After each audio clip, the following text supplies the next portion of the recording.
Hi friends, welcome to my channel Tanu's gardening.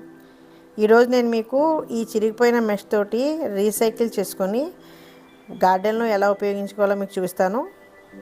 Terrace గార్డెన్లో పైన green mesh వేస్తాం కదా, అదండి. గాలివాన వచ్చినప్పుడు మెష్లు చిరిగిపోతూ ఉంటాయి, కొన్ని అయితే అలా పాడైపోతాయి కదా.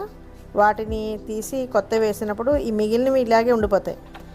అవి ఏం చేయాలో తెలియక ముందైతే పడేసేదాన్ని, కానీ ఇంత మెటీరియల్ వేస్ట్గా పడేయడం దేనికని దీంతో రీసైకిల్ చేసి ఏదైనా గార్డెన్కి ఉపయోగించే విధంగా వాడాలని అనుకున్నాను. దీంతో ఒక ఐడియా వచ్చింది. చూడండి, ఇప్పుడు ఊడల్లాగా దీనికి తయారు చేసి నేను ప్లాంట్స్కి ఉపయోగిస్తాను. ఈ మెటీరియల్ కిలో 250 లేదా 200 అలా ఉంటుంది, క్వాలిటీని బట్టి. ట్రిప్కి 15 కిలోస్ అలా పడుతూ ఉంటుంది. ఈ 15 కిలోస్ కూడా ట్రిప్కి వేస్ట్ అయిపోతుంది. ఇలా చేస్తే ఏమైనా యూజ్ ఉంటుందేమో అని ఇలా ట్రై చేస్తున్నాను. అంచులు లోపలికి మడిచిపెట్టి ఇలాగా ఫోల్డ్ చేసుకోవాలన్నమాట. ఇలా ఉంటే అంచులు అనేవి బయటికి కనిపించకుండా నీట్గా వస్తుంది. 3 ఒక సైజులో ఉన్నవి తీసుకొని తాడుతో ఇలా గట్టిగా కట్టేసుకుంటే దీన్ని ప్రిపేర్ చేయడం ఈజీగా ఉంటుంది.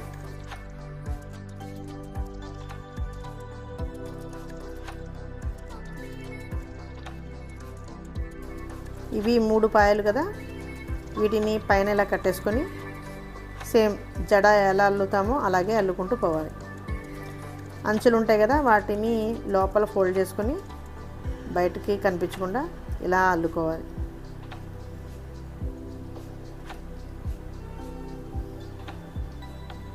చూడండి, ఇది వాలు జడలాగా అందంగా ఉంది కదా.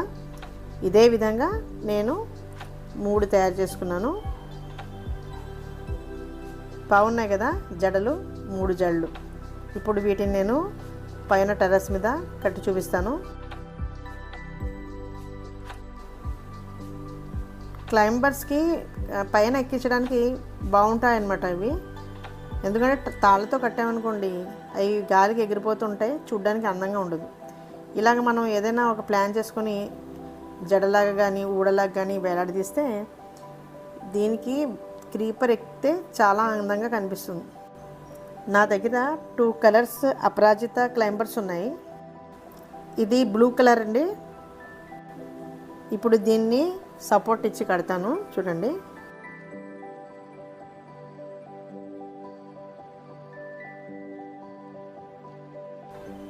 ఇది వైట్ కలర్ అన్నమాట.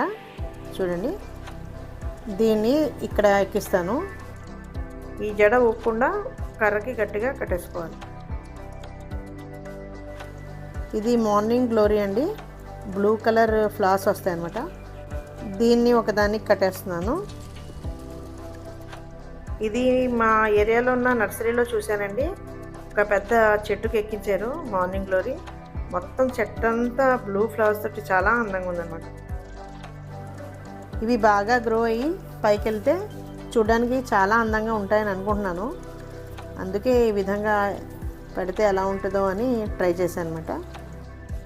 మనకు అందుబాటులో చెట్టు లేదనుకోండి, ఈ విధంగా ఏదో ఒకటి సపోర్టింగ్ ఇస్తే క్లైంబర్స్ అనేవి బాగా గ్రో అవుతాయి అన్నమాట. ఈ పాట్స్ అన్నీ చిన్న సైజులో ఉన్నాయి. కొంచెం వర్షం పడిన తర్వాత వీటికి చేంజ్ చేద్దామని అనుకుంటున్నాను. ప్రజెంట్ అయితే ఇప్పుడు బాగా ఎండలు కాస్తున్నాయి కాబట్టి ఈ కుండీలో అలాగే ఉంచేసాను. బాగున్నాయి కదా మెష్తో చేసిన జడలు. ఇప్పుడు మీకు ఆఫ్టర్ 1 మంత్ అప్డేట్ ఎలా ఉందో చూపిస్తున్నాను. చూడండి, మార్నింగ్ గ్లోరీ అయితే చాలా బాగా ఎక్కింది. దీనికి నేను పాట్ రీపాట్ చేశాను అనమాట. పెద్ద దాంట్లో వేశాను. ఇది కూడా బ్లూ కలర్ది కూడా చిన్న పాట్లో ఉండాలి. దీన్ని కూడా పెద్ద దాంట్లో వేసాను అనమాట.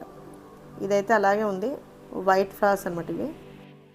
ఏప్రిల్ స్టార్టింగ్లో అయితే ఇక్కడ పైన మెష్ లేదండి. తర్వాత ఎండలు ఎక్కువగా అయిపోతున్నాయని ఈ మొక్కలకు కొంచెం షేడ్ ఉంటుందని పైన మెష్ వేసాము. ఇప్పుడు మొక్కలు కొంచెం గ్రీనరీగా ఉన్నాయండి, లేకపోతే ఎండలో అన్నీ కూడా మాడిపోయినట్టు అయిపోయాయి. ఇది బ్లూ అపరాజిత అండి. దీనికి కూడా చూడండి మంచి ఫ్లవరింగ్ ఉంది, చూడడానికి చాలా అందంగా ఉంది. పైన మెష్ ఉండడం వల్ల లైటింగ్ కొంచెం తక్కువగా కనిపిస్తుంది మీకు.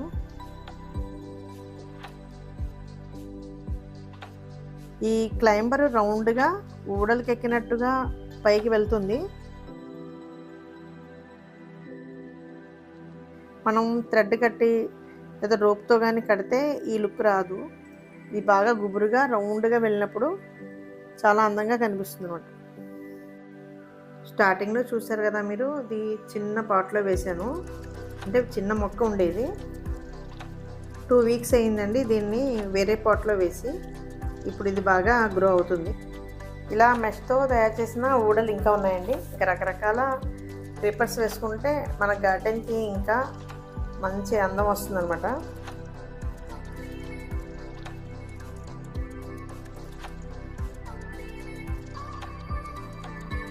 ఇవి చిన్న చెట్లకు సపోర్ట్ తీసుకొని పైకి వెళ్తుంటాయి అన్నమాట.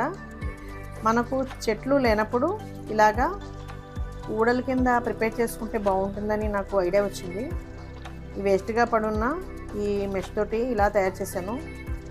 ఓకే ఫ్రెండ్స్, ఈ వీడియో కానీ మీకు నచ్చినట్లయితే లైక్ చేయండి, షేర్ చేయండి, వీలైతే కామెంట్ కూడా చేయండి. Thank you.